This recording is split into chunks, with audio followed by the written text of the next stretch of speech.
Hello everyone, good morning. আজকে নতুন একটা ব্লগ ভিডিওতে সকলকে জানাই ওয়েলকাম। এখন বাজে ভোর 3:40-এর মতো আমি ঘুম থেকে উঠে পড়েছি। আর আজকের ভিডিওটা আমি এখন থেকেই শুরু করছি। আজকে যাবো একটা অন্যতম জায়গায়। পুরো ভিডিওটা দেখো, আশা করি ভালো লাগবে। তো চলো রেডি হয়ে একেবারে কথা বলি।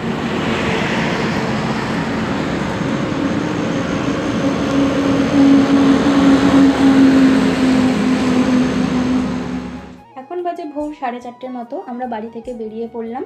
আর দেখতেই পাচ্ছ ভালো কিন্তু এখনও অন্ধকার রয়েছে। এখন যাবো আমরা স্টেশনে ট্রেন ধরার জন্য। ট্রেনে তো উঠে পড়েছি। এরকম ভোরবেলা কোনোদিনই এর আগে আমি ট্রেনে উঠিনি, ফার্স্ট আমার এক্সপিরিয়েন্স ছিল। আর ট্রেনটা বেশ ভালোই ফাঁকা ছিল। আর আজকে আমি একা না, সাথে আমার মা ভাইও রয়েছে। এখন যাব আমরা হাওড়া স্টেশনে। আর এইদিকে দেখো দিনের আলো বেশ ফুটে গেছে। আর আমরাও দেখতে দেখতে চলে এলাম হাওড়া স্টেশনে। আর এখানেই শেষ না, আমাদেরকে আবারও ট্রেন জার্নি করতে হবে। তো এত ট্রেন জার্নি করে কোথায় যাচ্ছি পুরো ভিডিও দেখতে গেলে চ্যানেলটিকে সাবস্ক্রাইব করে দাও, যাতে পরের ভিডিও তোমরা খুব তাড়াতাড়ি পেয়ে যাও।